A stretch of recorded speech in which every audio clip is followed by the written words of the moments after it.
ஓம் நம சிவாய. அவனருளாலே அவன் தாள் வணங்கி. திருவாசகத்தில் பண்டாய நான் மறையில் அடுத்து வரும் பாடல்களும் அதற்கான பொருளும். வாழ்ந்தார்கள் ஆவரும் வல்வினையை மாய்ப்பாரும் தாழ்ந்து உலகம் ஏத்த தகுவாரும் சூழ்ந்து அமரர் சென்று இறைஞ்சி ஏத்தும் திருவார் பெருந்துறையை நன்று இறைஞ்சி ஏத்தும் நமர்ன்றார் மாணிக்கவாசகர். பொருள் என்னன்னா, இறைவன் சிவபெருமான் அந்த அழகான திருப்பெருந்துறையில் உறைந்திருக்கிறார். அந்த திருத்தலத்தில், அந்த திருத்தலத்திற்கு நாம் எல்லாம் சென்று அந்த இறைவனையும் அந்த திருத்தலத்தையும் திருப்பெருந்துறையை மனம் மொழி மெய்களால் போற்றி புகழ்ந்து வணங்கணுன்றார் மாணிக்கவாசர். இவ்வாறு நாம் வணங்கணும்னா அவர்களெல்லாம் நம்மவரே அவன்ட்டு மாணிக்கவாசர் பெருமான் சொல்கிறார்.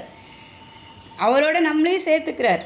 நாம் போய் திருப்பெருந்துறையில் வணங்கணும். இவ்வாறு நாம் வணங்கணும்னா வையத்துள் வாழ்வாங்கு வாழ்வோன்றார் மாணிக்கவாசகர். திருவள்ளுவர் சொல்கிறார்ல, வையத்துள் வாழ்வாங்கு வாழ்பவன் வானுரையும் தெய்வத்துள் வைக்கப்படும்னு. அந்த நிலையை நாமும் பெறுவோன்றார். திருப்பெருந்துறை சென்று அங்கே இறைவனை வணங்கணும். இவ்வாறு வணங்கும் போது நம்முடைய வல்வினைகள்லாம் பெரு சூறை காற்றில் பறந்துடுற இலவம் பஞ்சு போல பறந்து போயிடும் நம்ம விட்டுன்றார். அப்போ நாமும் சென்று வணங்கலாம் இல்லையா இறைவனை. நன்னி பெருந்துறையை நம் இடர்கள் போய் அகல எண்ணி எழு கோகழிக்கு அரசை பண்ணின் மொழியாலோடு உத்தரகோச மங்கை மண்ணி கழியாது இருந்தவனை காண்றார். தன்னுடைய மனதிற்கு சொல்கிற மாதிரி நமக்கு தான் சொல்கிறார் மாணிக்கவாசர். நெஞ்சே, நீ அந்த உத்தரகோச மங்கை என்ற ஊரில் பண் போல மொழி பேசுகிற உமையம்மையோடு உடன் வீட்டிருக்கிற அந்த எம்பெருமானை நெஞ்சே நீ சென்று காண்பாயாகன்றார் மாணிக்கவாசர். உத்தரகோச மங்கையில் அழகான அந்த பேரழகியாகிய உமையம்மையோடு அந்த உத்தரகோச மங்கை விட்டு நீங்காது நிலைத்திருக்கிறாராம். நன்னி பெருந்துறை நம் இடர்கள் போயாக. இவ்வாறு நாம் போய் அங்கே வணங்கினோம்னா நம்முடைய இடர்களெல்லாம் நம்மை விட்டு நீங்கும்ன்றார். இறைவனை சென்று வணங்கணுன்றார். காணும் கரணங்கள் எல்லாம் பேரின்பம் என பேணும் அடியார் பிறப்பு அகல காணும் பெரியானை நெஞ்சே பெருந்துறையில் என்றும் பிரியானை வாயார பேசுன்றார். இறைவனை எவ்வாறெல்லாம் வணங்கணும்னு மனதிற்கு சொல்வது போல நமக்கு தான் சொல்கிறார்.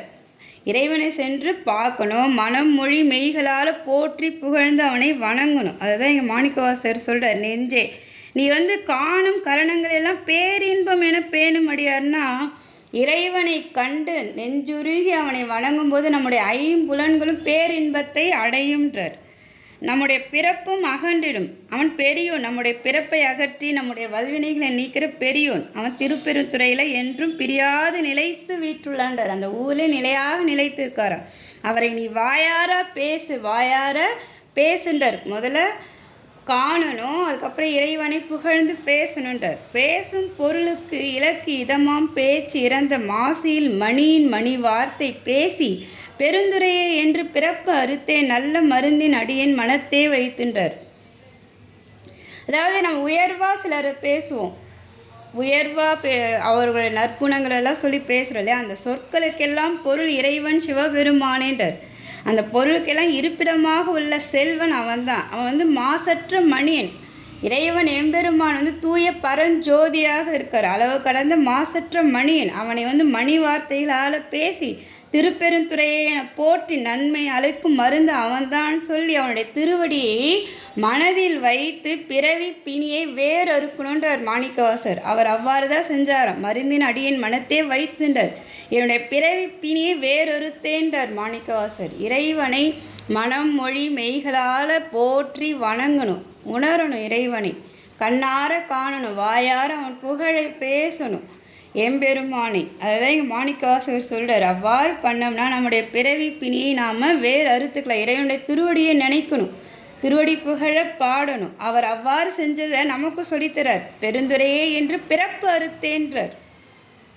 பிறவி பிணியை வேறு அறுத்தேன்றார். நாமும் இறைவனை அவ்வாறு வணங்கணும்னா நம்முடைய பிறப்பும் நீங்கி இறைவனுடைய திருவடியை அடைவோம்ன்றதான் மாணிக்கவாசக பெருமான் நமக்கு சொல்லித்தரார். பண்டாய 4 முறை முடிந்தது. மீண்டும் தொடருவோம். திருச்சிற்றம்பலம்.